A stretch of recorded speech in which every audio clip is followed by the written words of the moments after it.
শুধু কসম দিলে হবে না, ফল ফুল মিষ্টি লাগবে, কিন্তু তার সঙ্গে তোমরা যেটা নিয়ে আসবে সেটা হচ্ছে তোমাদের হৃদয়ে প্রেম ভক্তি। যে প্রেম ভক্তি ছাড়া কোনো কিছু সম্ভব নয়, কোনো কিছু সম্ভব নয়। একটা মানুষকে ভালোবাসাও সম্ভব নয় হৃদয়ে যদি প্রেম না থাকে, ভালোবাসা না থাকে। তাহলে এই যে বলছে ফল ফুল নিয়ে আসবে, তার সাথে প্রেম নিয়ে আসবে। আর এই প্রেমটা আমি যা মনে করি যে প্রেম পেতে গেলে তাকে আপনাদের বাংলাদেশের মাটিতে আসতে হবে। কেন বলছি, আমি কিন্তু এই 4 বছর আমার কীর্তনে বাংলাদেশে কীর্তন করছি, 4টে বছর। তা যখন প্রথম আমি বাংলাদেশের মাটিতে প্রথম যেদিন আমি এলাম কীর্তন করতে, তখন তো আমি জানতাম না যে কীর্তনও অনেক রকমের হয়। কীর্তন যে অনেক রকমের হয় এটা আমি কিন্তু ভারতের মাটিতে দাঁড়িয়ে বুঝতে পারিনি। কারণ আমরা যেমন ভারতে যেভাবে কীর্তন করি, রাগ রাগিনী, বড় বড় তাল গান করে, রাগ রাগিনী সুর দিয়ে, নানা রকম আধুনিক সুর, মঞ্চরীতি, নৌকেন্দ্র সঙ্গীত, বাউল, এই নানা রকম দিয়ে আমাদের কীর্তনটা মানে ভারতের ভক্তদের মনোজয় করতে হয়। কিন্তু যখন আমি বাংলার মাটিতে প্রথম কীর্তন করতে এলাম, তখন ভক্তদের কাছে শিখলাম যে কীর্তনটা শুধু রাগ রাগিনী তাল নয়, কীর্তনটা হচ্ছে ভক্তের একটা অনুভূতি। যে অনুভূতিটা জাগাতে গেলে তোমাকে নিজে কাঁদতে হবে, আর অপরকেও কাঁদাতে। কেন কাঁদতে হবে? কেন আস্তে আস্তে কাঁদতে হবে? কেন না, ভগবান বলল যে কাঁদতে সেই পারে যার হৃদয়ে ভরা প্রেম থাকে, ভালোবাসা। সবারই চোখে বাবা জল আসে না, আসে না। অনেকে আবার আছে দেখবেন যে কীর্তন শুনতে শুনতে বুকটা কেমন করছে কিন্তু নয়নে জল আসছে না। আবার অনেকে আছে যে অল্প ভগবানের নাম শুনে নয়নে ঝরঝর করে নয়নে বাড়ি পরিষ্কার হয়। তাহলে আমাদেরকে জানতে হবে মা, কীর্তনে অনেক মানুষ আছে যারা কাঁদতে পারে, অনেকে আছে যারা কাঁদতে পারে না। কিন্তু যারা কাঁদতে পারে তাদের জন্য এই কথাটি, যারা কাঁদতে পারো না তারা বুঝতে হবে সব কান্নাটা আবার কিন্তু গোবিন্দের জন্য হয় না। হয় এই কীর্তনে যদি আমরা 100 জন বসে থাকি, 100 জনেই যদি কাঁদি, তাহলে 100 জনের মধ্যে 100 জনের কান্নাটা গোবিন্দের জন্য নয়। কেন? কারণ দেখবেন অনেক মায়েরা বাবা আছে যারা নিজের সন্তান হারিয়েছে, নিজের ছেলে মেয়ে মরে গেছে, আর কীর্তনে বসে ছেলে মেয়ের কথা চিন্তা করতে করতে কাঁদছে। তাহলে তার চোখে জলটা কি আমার গোবিন্দ নামে গেল বাবা? গেল না, হচ্ছে না।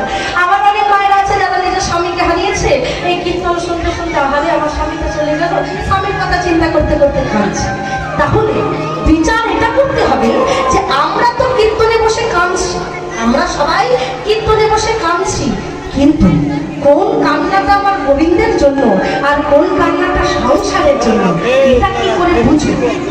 আমরা কি করে বুঝবো? বিচার করবো কি করে যে আমি তো কাঁদলাম, ধরলাম তা আমি কাঁদলাম, এটা হলো কেন গোবিন্দ নামে? শুনে রাখুন, মহাজন বলছেন যে তুমি যখন কীর্তনে বসে কাঁদবে, আর যদি দেখো তোমার চোখের জলটা চোখের কোণা দিয়ে বেরিয়ে চলে গেল, তাহলে বুঝে নিও ওটা গোবিন্দের জন্য নয়। কিন্তু যদি তুমি কৃষ্ণ নামের আসল ভাবেই কাঁদো, দেখবে তোমার চোখে জল চোখের মাঝ বরাবর দিয়ে তোমার বক্ষ ভেসে চলে যাচ্ছে। কেন? কারণ বুকের ভরসে চলে যাচ্ছে এটাই কারণে। ভগবান বলল যে তোমাদের প্রত্যেকটা মানব জীবনে আমি 2টো করে কলসি বেঁধে দিয়েছি। জল আনি না, ওই কলসি বলছে 2টো করে কলসি বেঁধে দিলাম, একটা পাপের কলসি, একটা পুণ্যের কলসি। বলছে তোমরা যখন ভক্তের চরণ ধরে কাঁদবে, তাহলে কাঁদা মানে কি? তোমাদের হৃদয় থেকে পাপগুলো ধুয়ে যাচ্ছে, আর পাপগুলো যত যাচ্ছে ততই ওই পাপের জলটাই নয়নের জল হয়ে বেরিয়ে আসছে। আর ওই নয়নের জল যতক্ষণ না বক্ষ অবধি না ভাসবে, ততক্ষণ হৃদয় মন্দিরে গোবিন্দ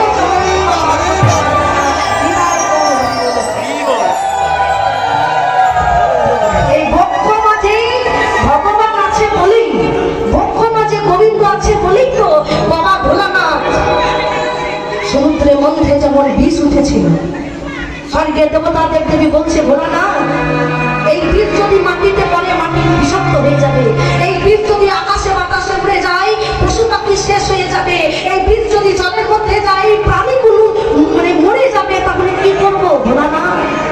বলছে শোনো, এই বিশ্ব ব্রহ্মাণ্ডে কিছু ক্ষতি হোক আমি চাই না। এই বিষ যদি এতই ক্ষতিকারক হয়, কালমন বিষ, তাহলে এই বিষটা আমি নিজে পান করবো।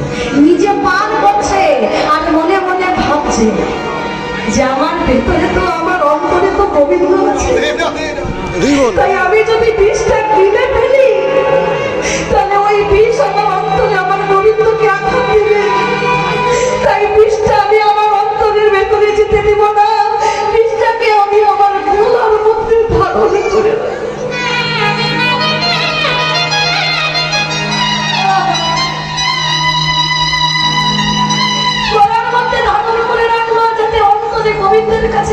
জিনিসটা না পৌঁছে।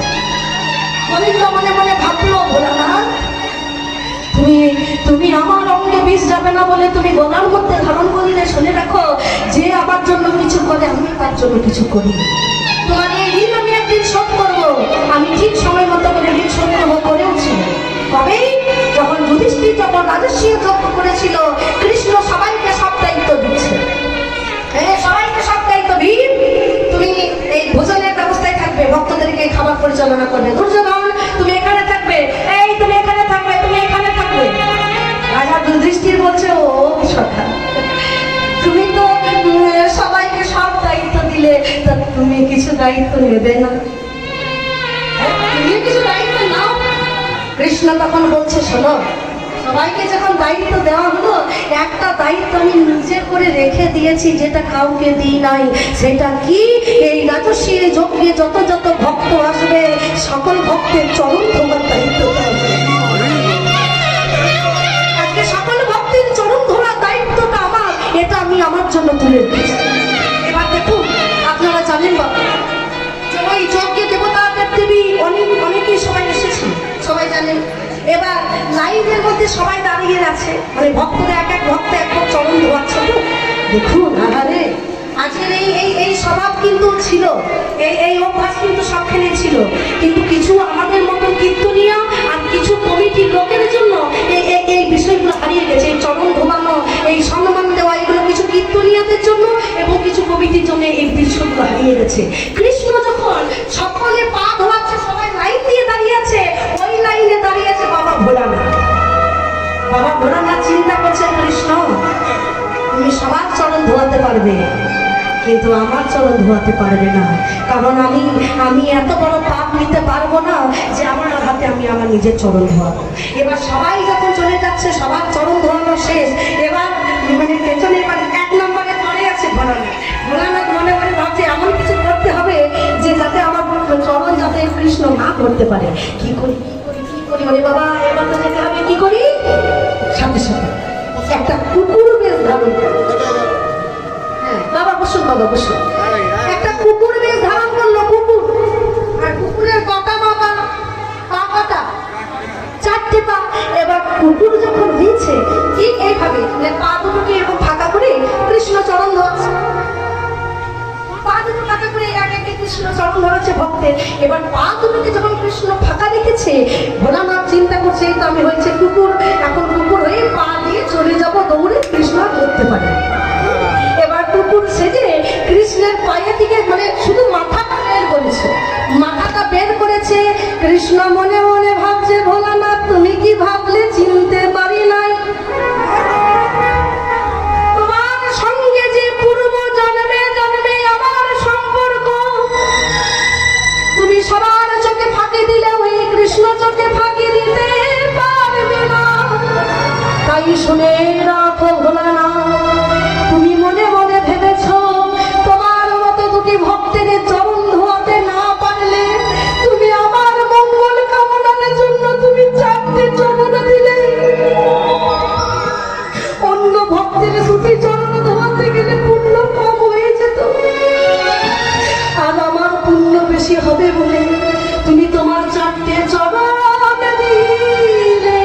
এবার কৃষ্ণ ওই কুকুরের মাথাটা বেরিয়েছে, ভোলানাথের মাথাটা আর চেপে ধরেছে।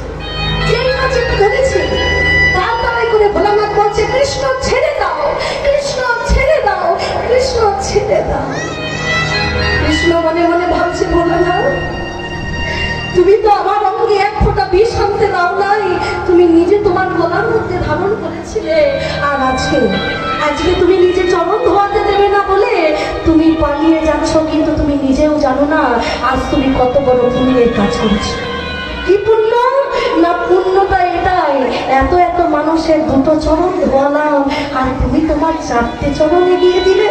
তবে ভোলানাথ, এতক্ষণ আমি নদীর থেকে জল এনে চরণ ধুইয়েছি, কিন্তু তোমার মতন বৈষ্ণব, তোমার মতো ত্যাগী ভক্ত, সেই ভক্তের চরণ ধোয়াতে আমি নদী নালার জল নয়, আজ আমি নয়ন জল দিয়ে তোমার মতো ভক্তের চরণ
সেই ভোলানাথের চরণ তুলে সেদিন ভোলানাথের বিভীষণ করেছিল।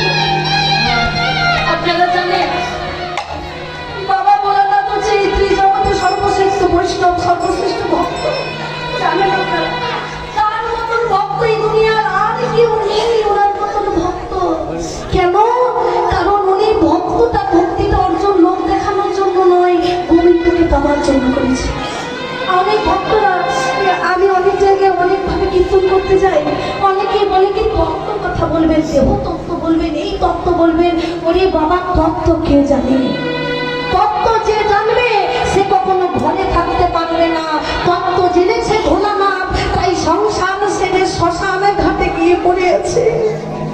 তত্ত্ব তো সে জানে, শ্মশানে গিয়ে বসে আছে যে আমি কখন একটা সাধুর ভক্তের দেহ পাবো, আর ওই দেহের অঙ্গে চাইটা আমার অঙ্গে থাকবো। তাহলে গৌরাঙ্গ মহাপ্রভু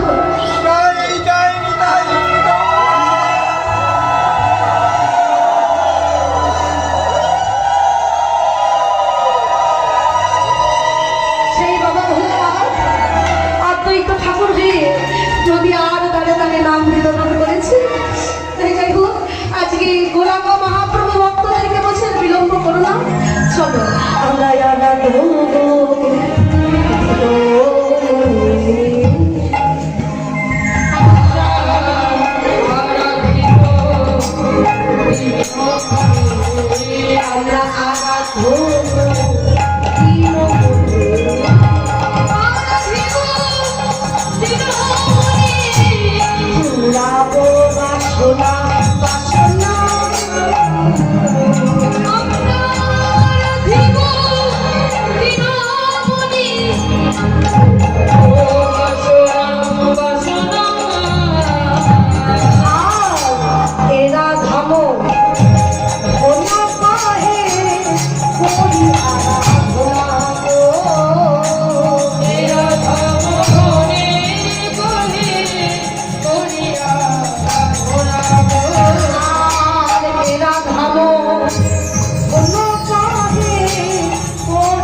করিব, আরাধনা করিব, ভালো লাগে